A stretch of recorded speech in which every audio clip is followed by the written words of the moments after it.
every time I'm doing something, I've always had this kind of personality where I would think, what's next, you know? And I think that is kind of what happened first with my confidence class, because I was doing the class for about three years, and it was proven to be really successful for girls. And so, the next question I was asking myself is, okay, what's next? You've been good at doing this, you've been consistent. Not that I jump from one thing to the next, but after I've done something for a while and it appears as though I'm mastering it, the next question that I've always asked is, what's next? Yeah.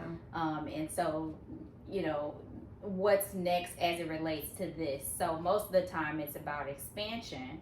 And so,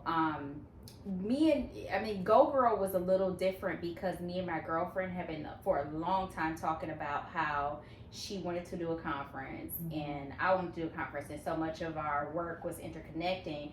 And so it just kind of made sense after I had spent a year doing the book, promoting the book. It was like, what's next? Yeah. Okay, how do I make this whole movement bigger?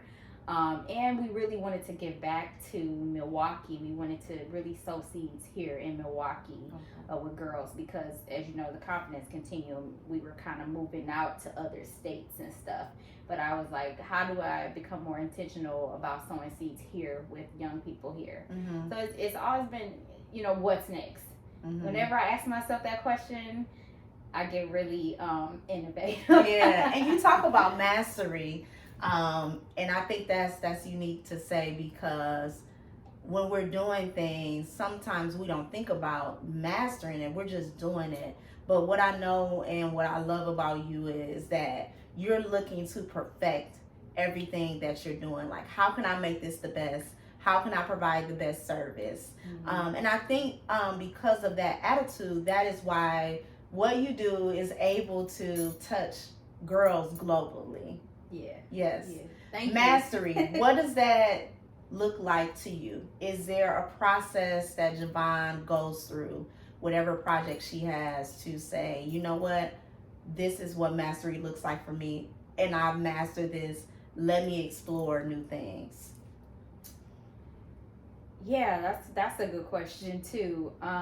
When I started my career in child welfare, and I was serving children and families, and I always wanted to be excellent at it. There was something in me that was like, I don't want to just be a regular social worker that's like paper pushing or but how do I become the best at being a social worker? So there was this need to serve with excellence.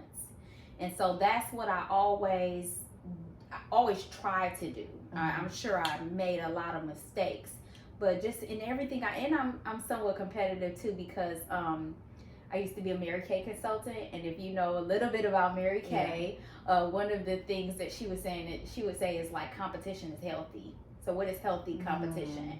And so she was saying, when she was a little girl, there was a little girl that lived next door to her, and she would dress up in these pretty little outfits every day, and Mary Kay said it made her want to dress up and be in these pretty little outfits every day, and that was her friend. So it wasn't like a jealousy thing, it was like a healthy competition. She was like, hey, if this girl next door is every day wearing her little pretty little dresses, I want to do that too. Like, why can't I? Right, you know what I mean? And so it motivated her, but it also like encouraged her to like step up.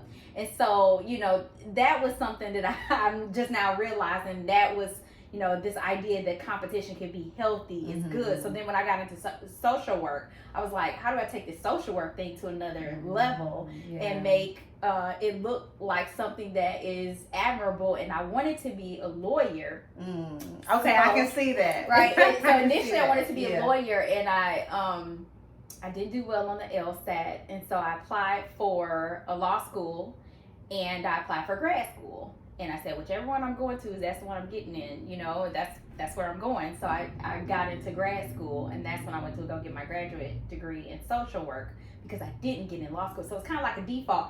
So the shady part of me was like, I'm going to be better than lawyers. Okay. Yeah. And so I was like, I'm going to prove to everybody that social workers are just as good as lawyers. And so that was the excellence too, because it was like, okay, they told me no, but social work told me yes. Yeah. Look what y'all got. I'm gonna come in court, and I'm gonna wear my suits to court. Sometimes we'll wear my little leopard coat. I'm gonna take social work to another level. I love that. Excellent. Yeah. And so I value being excellent in what I do. And some of it, I try to make sure and check myself that it's not an unhealthy perfectionism that you can get into too, where you're just really all hard on yourself. But I really embrace the parts of myself that are a little messy too. You know that about me too. It's like when I mess up and I'm not perfect, I'm like, oh, that's so funny. Right. In terms of serving, when you have been called to serve people and work with people, and people can be different because of your interaction with them, I think that's just something that we say should that be again. about. People can be different because of your interaction. Yeah, because of your interaction with them. Right. It's like when you can come into the room and you can change a space, or someone is different just because they work with you, and it's not because you're so good. It's because whatever you believe is so good. For me, it's God. So it's not because I'm so good. It's because what God, I call upon God, and God is inspiring me. And I know that when people are in front of me and I'm responsible for them, that is, God entrusting me with someone. So I take it really serious. Probably a little too serious. But I take it serious when I'm interacting with someone, and when I'm in a space to serve someone. I feel that God has brought them there for a certain reason, and I want to make God smile. I want to be excellent at it. Yeah.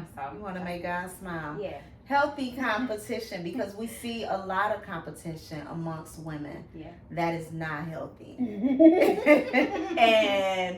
And it's like, wow, I often think about what we can do about that. And I know you do as well. So with the confidence class, what are you teaching the girls about competition? Yeah, that's a good question too. We don't really have any specific activity where we say anything about competition, right? But I can tell you this about my class. I've never had to have rules in my class. 3 years, never a rule, never a girl getting upset at another girl, never a girl disrespecting another girl, because we would create such an intentional space, and all of the activities are just so much catered to them and centered with them in mind. So it was so magical, because I didn't expect that. I was like, hey, at some point we might have to come up with some rules, but since we never needed them, I never needed to do them, right? And so one of the things that I think, we don't necessarily say the word competition, but I think that this might be something where we kind of hint on it, is we really start the class grounding them in what confidence is and what it means specifically to them. Okay. And then one of the activities is around what are my strengths? What am I good at that nobody else is good at? Or maybe not that somebody else isn't, good at it, but it's just that there's something that's unique about me. And so asking them specific questions to get them to tap into that, because nobody is the same. God didn't make anybody the same. Even if you do something really well, I know we probably do some similar things very well. It's only one way that Crystal can do it, and it's the only way that Jovan can do it, because you are in your own head and you're in your own mind and you conceptualize it. And so that's one thing that I think, instead of saying competition, really thinking, it's okay for you to have your strength and another girl to have hers. And how do we become more celebratory about that? And so when I was actually talking to some kids in Mississippi, and they were teenage girls, and I went and asked them all, what do you do well? Something that you do well that you're noticing, this is something that I do, maybe other people just don't have this. And one girl said, now sometimes people say I do math well, or do, or I'm a good dancer or something. She said, I make people happy. And she said that, and I was like, wow. Right. That's a big deal. Yeah, And she's like, I make people happy. After, my interaction with them, they're happy. Yeah. And I was like, now how old was she? She was I think she would have been 15, 16. Yeah. And that's still fairly young. Yeah. To just say, you know what? I make people happy. She said she made people happy, girl, and I was like, listen, that's gonna Did that change you? And I was like, that's gonna take you a long, you know what I mean? Like, Right. you know, they tell us when we go to college, like, oh, you know, get the best grades or do it. Like, if you can make people happy, you can almost do anything. You know what did that do for you, though, in that moment? Some skills that you need to have, like if you're a doctor, like, right? But what did that do for you in that moment? Because I'm thinking about it. If I heard a young woman say that, and I'm like, you know, how did you come to that? Because even as adult women, we don't even think like that sometimes. Right. You know what I'm saying? Because we're still trying to figure out how to even tap into happiness. Right. Like, what does that look like? For her to say that. Yeah. That's a big deal. Whenever a girl says something that just completely gives me an aha moment and blows me away, I always think, this class is doing what it's supposed to do. Like, it's supposed to create those kind of magical moments. And people really don't know that I really say, there's something really magical about this class that I do. I don't know what it is, to be honest. Sometimes I kind of structure it and make it look good, but there's something magical that comes out of it when you ask these certain questions. And when she said it, you know, I was like, wow, you know, I had it's a pause because it gave me so much respect that she said it, and I was like, wow, this is what it's supposed to do. And sometimes I teach some content to girls that I think is too complex for them to understand. So, for example, the affirmations, right? So, power affirmations. That was something I learned also through being a Mary Kay consultant, and I learned about affirmations, and then I said, I'm going to teach the girls affirmations. And these girls were not teenagers. They were younger. They were like 4 to 12 years old, right? Wow. And so I was like, I'm going to teach them affirmations. I said, it might go over their head or whatever. So I do my little spiel. And then, you know, after they create their own affirmation, they have to put it on a piece of paper and they can draw. And this one affirmation was like, I'm just a flower in a field growing. And I was like, how deep? I was like, y'all get this more than adults get it. You know, because like nowadays, you'll have adults coming out with like these really shallow affirmations. I have all the money in the world. I'm rich. I'm successful. You know what I mean? But like for her to dig that deep. And so sometimes there's a reverse that happens in the class, and I become the student. Yeah, you know what I love about young women, little girls, and it has definitely done that for me with my niece. It reminds you of certain things, and like you don't realize just how healing it is to engage with young ladies. And like they're so dreamy. You know, the imagination that you then remember. You know, that you and so it's like we can't let that go. Right. And it's hard because things happen in life to us. Right. Where it's like, you know, I let that go. Right. I don't know how I'm going to get back to that space, to that little girl inside of me. So that's beautiful, and it's a testament to you and your work to even create that space for the young girls. Yeah. I try to slow down when something great like that happens, because sometimes you can hear somebody be like, okay, and what are you good at? But then there was like this pause in me, so I tried to train myself to pause often, and also just to be like comfortable with silence.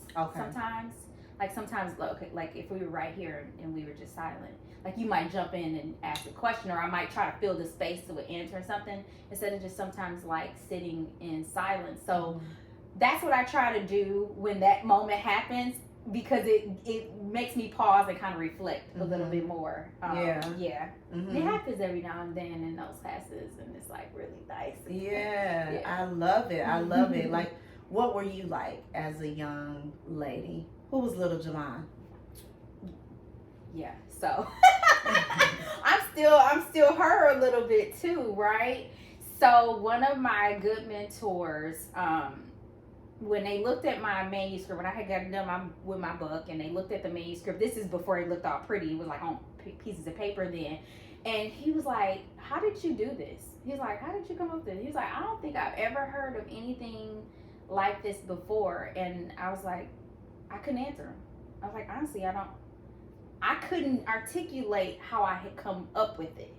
All I knew is that, okay, I was doing these classes, and I just kept going. but I couldn't answer and tap into how I really did it. Yeah. You know what I mean? And so he said, I think that you should look into storytelling. He said you should take like a storytelling class so that you can learn how to tell your story better, or understand it at least for yourself. So there was a class that I went to. It was a class online, Pixar. You know, Pixar, they do all like the animated stuff, the Disney movies, all that stuff. I love Pixar. They did this one called Soul, I think, that I really love, right?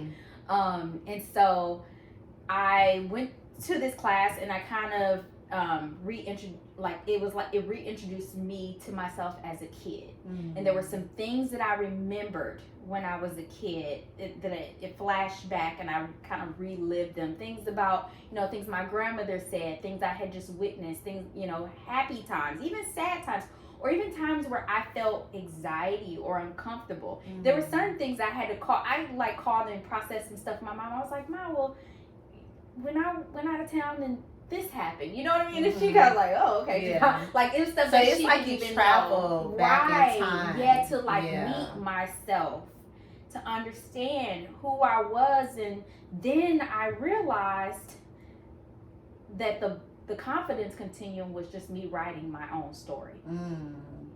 That was the thing that hit me, because I thought I was doing it for the girls and everything, but it was just as much for me, or the girl in me, as it was for the girl. So the Confidence Continuum is really just a program that I would have wanted to go to when I was a girl. And then, and I tell this story often to people. It's like, when I look at the book, it was a different visual and everything, but I told my girlfriend, I said, this is me, which is the bigger girl, like the adult, and this is a little girl that I'm helping. And she said, no, Jovan, both of those girls are you. Yes, I love how this feels. Yeah.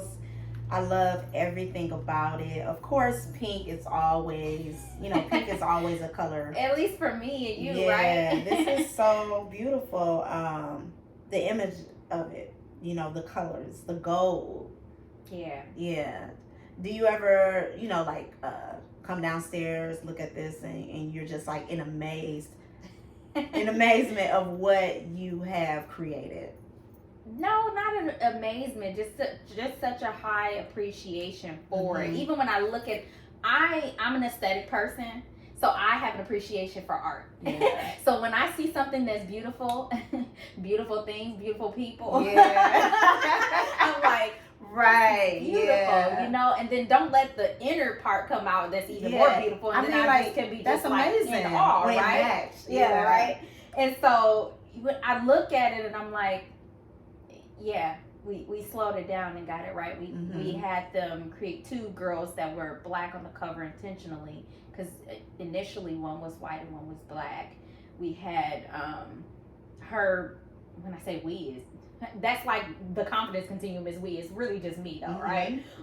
And I had them bring her down the stairs because they had the older girl up on the stairs, like she had arrived. I was like, no, she ain't arrived. She's still on her journey too. We're all still on our journey, and so I had to bring her down. And so I wanted to give the artists that creative freedom, but I also knew what I wanted. So there were certain things that I just told them, and then they kind of freestyled, and I had them change her outfit and coil her hair, and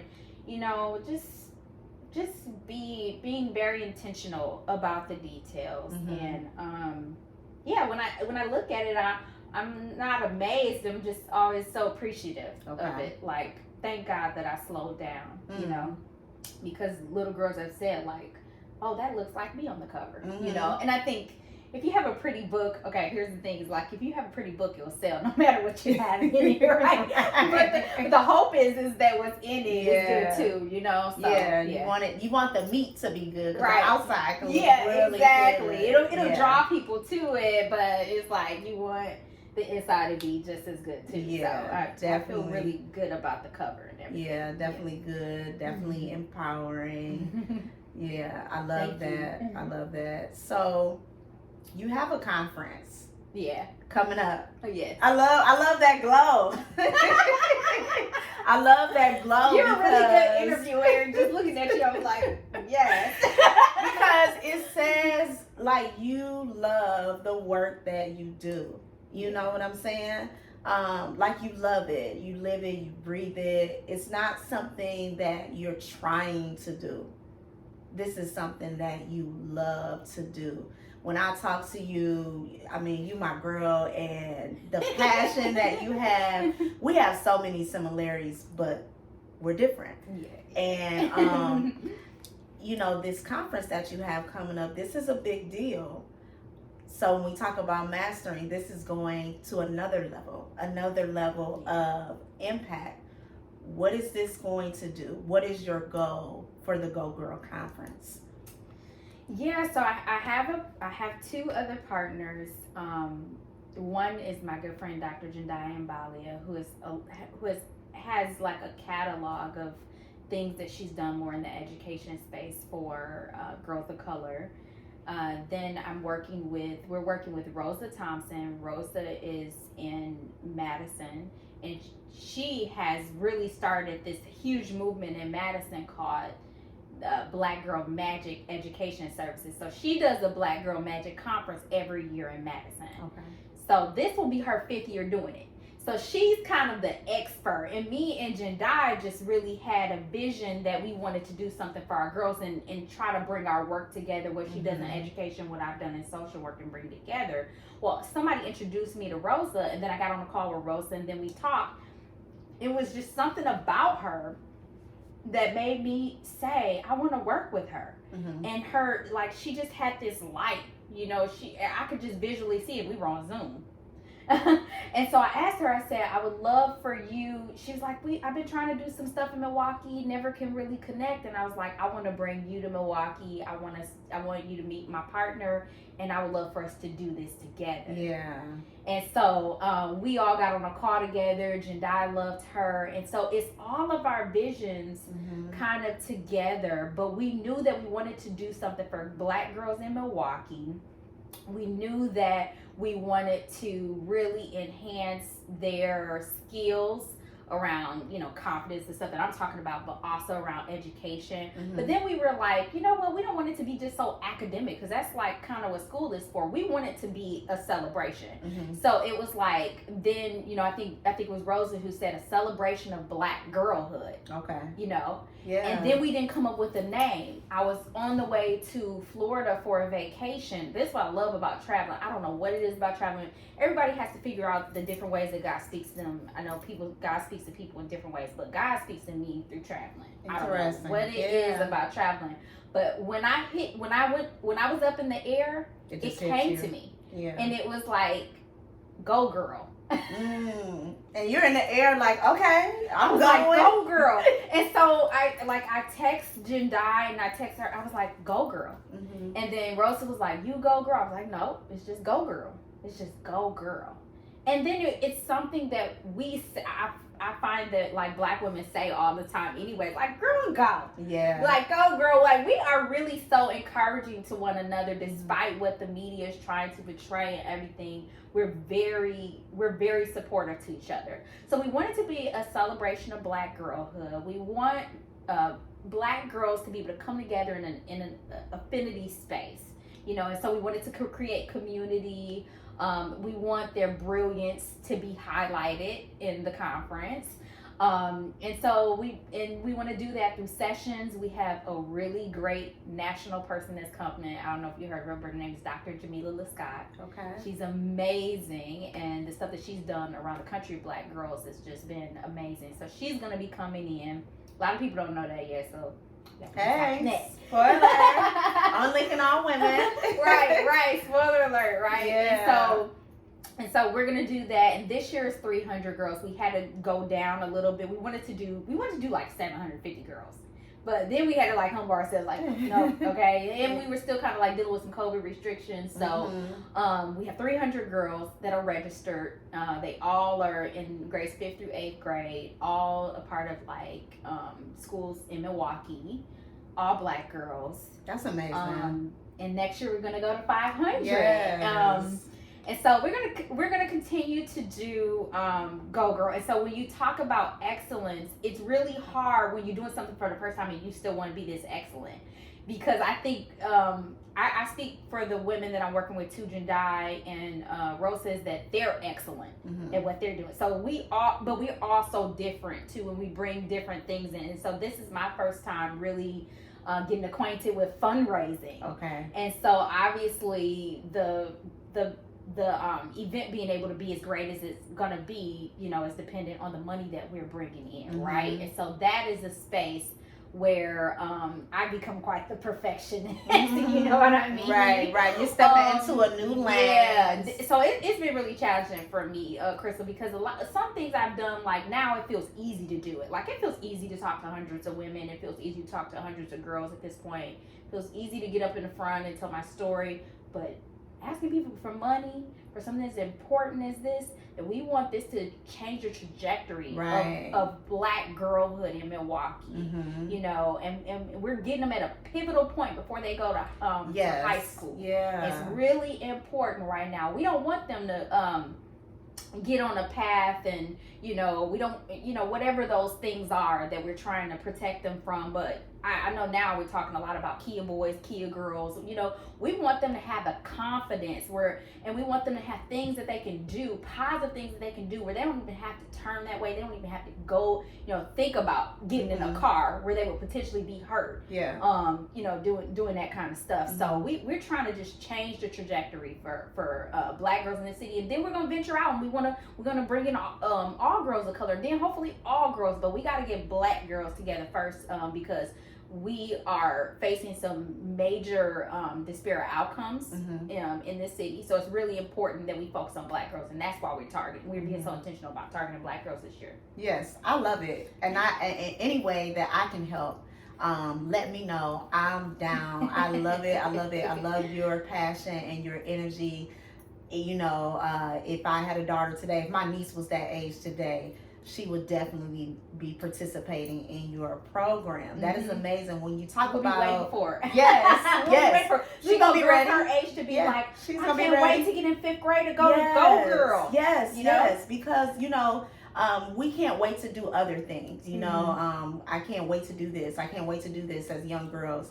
But we should have them excited about being a part of this type of program, because this is another way of empowerment, how we have women empowerment for adult women. This is what we have for the young ladies. So it's just, they're just starting, and then they're just gonna go. And they're gonna go. You see what I'm saying? Exactly. Yes, you got the right idea. They're gonna go. That's why you have it. I love that about you. Like, besides doing all this amazing work that you do, all this empowering and empowering that you give to the girls, what are some other things that you go at? Like, how did you become a Go Girl? What's some other things that Jovan likes to do to help her to go? Oh, that's really good. People don't know this because I appear to be very extroverted. So it looks like I'm like the life of the party. I'm always out and everything. But what really gives me the energy to get my Go Girl on is I spend a lot of time with my family and friends. Like most of my time in terms of my free time, I work really hard. When I have a full-time job, an amazing organization that I work for full-time, and then I have these other projects. The Confidence Continuum is my project for all girls that is going to reach 1 billion girls worldwide. Say that again. It's going to reach 1 billion girls Say worldwide. it one more time. 1 billion girls worldwide. Yes. We will do that for sure. I know it. I get so excited about the Confidence Continuum too. And then Go Girl is now our seed that we're playing in Milwaukee, and we want to definitely venture out, but we got to make sure that we can do it good, first here. And so, like, I get the energy when I'm really alone. I spend time with people that are my friends, drinking wine. Not even gonna lie. That's one of your things. Drinking wine, reading books. I love to read, and I've I really have been intentional about putting myself in spaces where my cup can be full.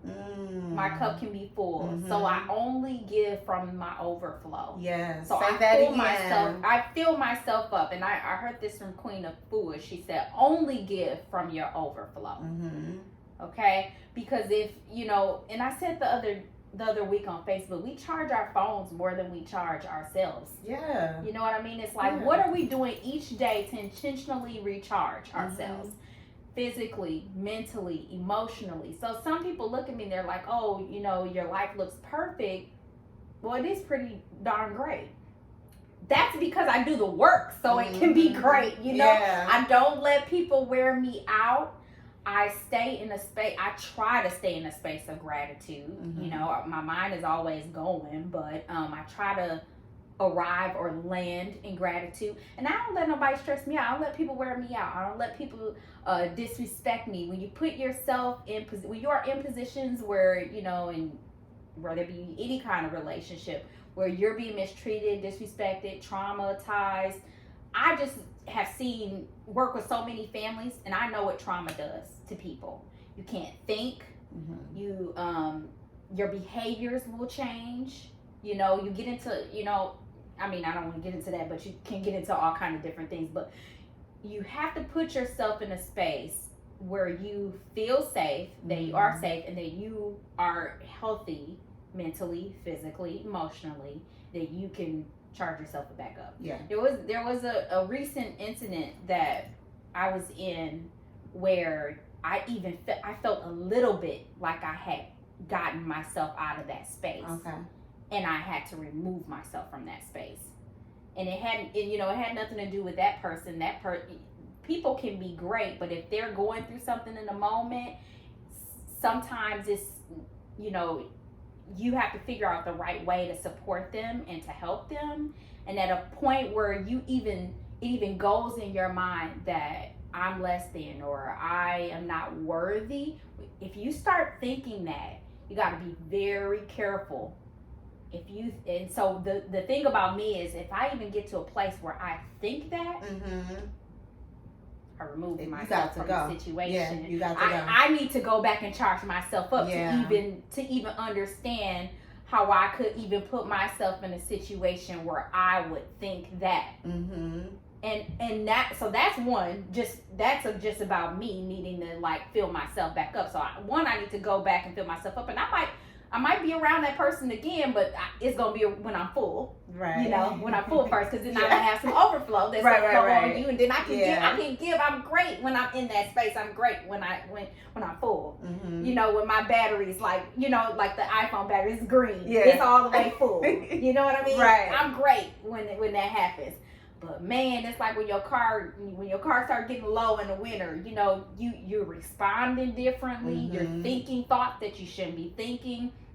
So one part is me. The second part is that now my calling is to speak to hundreds of girls. When I put a name on something, like you said, say billion again. When I say billion girls, when I say 500 girls in Milwaukee, how can I pour into girls if I'm not whole? If I'm not coming from a place of authenticity, And so for me, that was the second part, is that now God has appointed me to do something, and I have to be able to do that well. Again, the excellence, the servitude. Yes. That's how I hold myself accountable.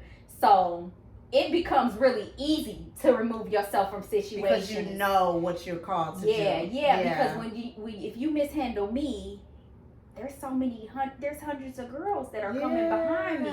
So it could cause me to mishandle girls. Yeah. That's how things trickle out. You know what I mean? When, I worked with a lot of women who were in domestic violence situations, and that impacts their families, their children, that impacts generations. Yes. The awareness that you have. Sorry, I feel like I went on a long time. No. Because what you're making me think about how you can encourage women to have certain type of people in their life no matter what type of line of work that you're doing, to help them to make sure they have that joy, make sure that nobody's draining their battery. And so it's making me think about, Jovan, what can you tell women? Give us some tips on how we cannot, have our batteries drained. Give us a name, give us something. Is it a book? Is it a mantra? Is it something that we could do to help us to maintain? Because what you're talking about is being aware. What you're talking about is your personal brand as a woman. Yeah. Not just what you do, but it is connected to what you do, because as a woman, if you're not good, then you can't, it's going to be very difficult to help you to have others to be good. That awareness that some of us we don't have, or we do, but we lay it aside, for some reason. Right. What makes you I want to get back to giving us some points. I want you to give us some points. Yeah. Give us something that we could do to maintain that. And then I want to ask you about the awareness. What helped you to be aware? Like, where does that come from? Okay. Is there a woman in your life that helped you to understand that power you have inside of you, to help you to understand how to carry yourself and to be out in the forefront? Where did that come from? So, in terms of women, because I work primarily with girls, but I pivoted often and then switched to women. And every time I've done that, I've been like, let me go back to my girls. But I love working with women, and I do have some work that I'm processing for women that I think is going to be very helpful. But one thing that I think is really crucial is for women to decide what they want. Really decide what you want, because I hear a lot of people talking about empowerment, positivity, things that they want, but their actions don't necessarily align up with what they want. And so to me, there's some incongruence there. You know what I mean? So I think that when you really decide what you want for sure, then then think about what actions you want to line up with what you want. Because I personally just see a lot of us talking about what we want, but sometimes I think, do we really want that? Now, given that you have the resources, that's a big thing too, because sometimes you can talk about what you want and you don't have the resources, so then you're limited there. And then trauma can really impact, how you move and decisions that you make. But for some of us that have the resources, that, we are decide what you want. That's the first thing, is to make a decision. What you really, really want. Like, do you say you want a drama-free life because that sounds good? Or do you really like a little drama? Yeah. It's okay. Like I said, I love the messy parts of, things, because, I have some messy parts of me too. And sometimes I just do it. Like today, I wore a hat and I was like, Chris, I just don't feel like doing my hair. You know what I mean? And at least I'm being honest about it. So I feel like sometimes we do just need to be honest with ourselves about what we really want.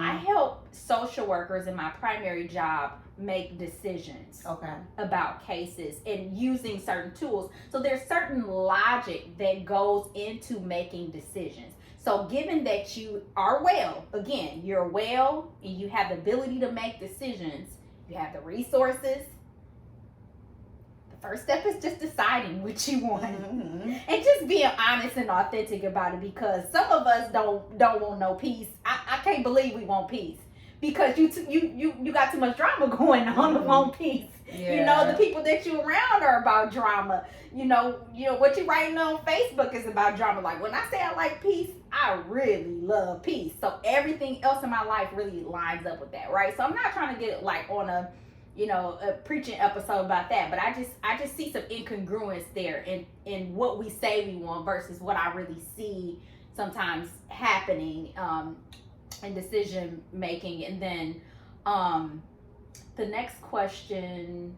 Yeah, we were talking about awareness. Oh, this is something that I wanted to add. One thing I learned about myself is I was having a hard time receiving. Okay? So you talked about the awareness, right? So I've been there before. I will say, I want this, I want this, I want this. But then when it comes to receiving, I can't receive it. Mm-hmm.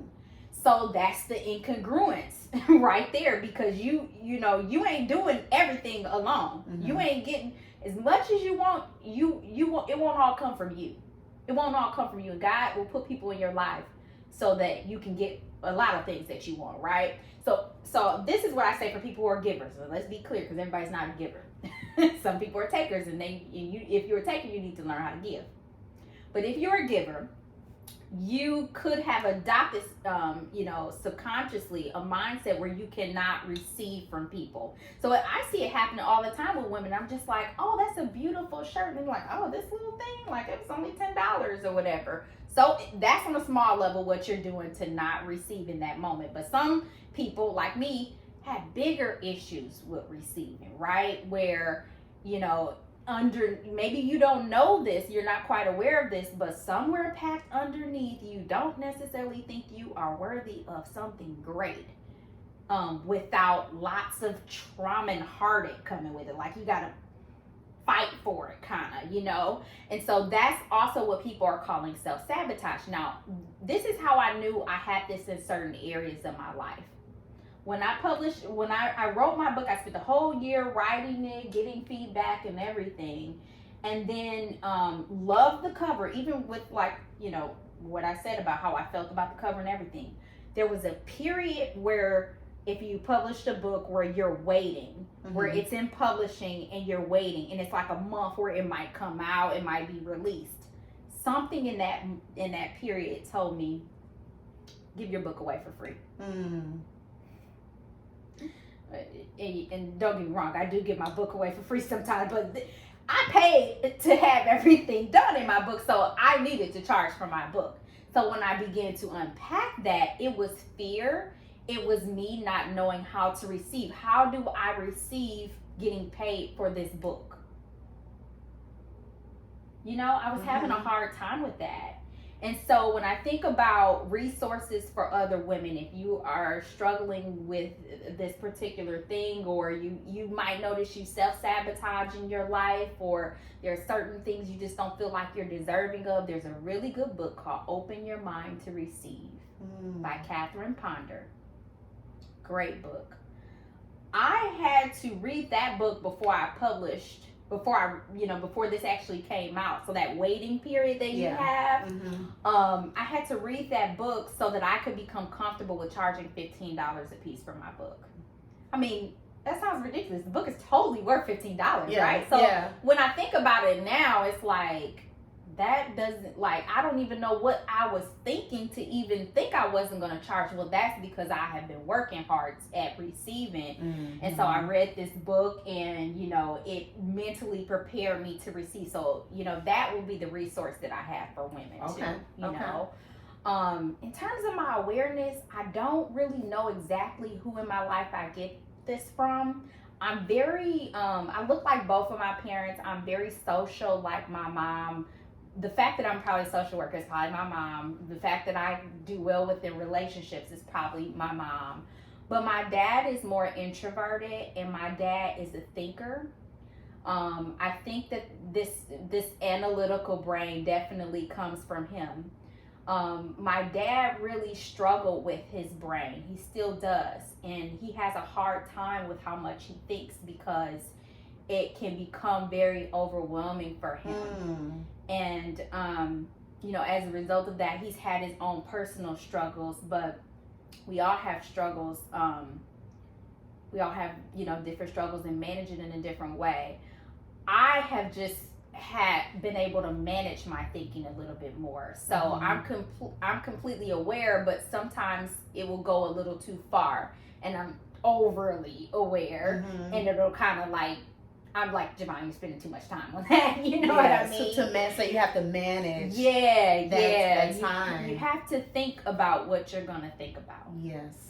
Isn't that like crazy? But it's deep and it's real. Yeah. So when there's a thought that comes in my mind that is lack, fear, scarcity, low vibrational things that are really not of abundance, not of what God's kingdom really, really speaks about or looks like, I have to change my thought.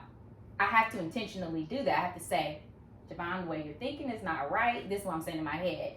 The way you're thinking about this isn't right. Where does this come from? What's at the root of this?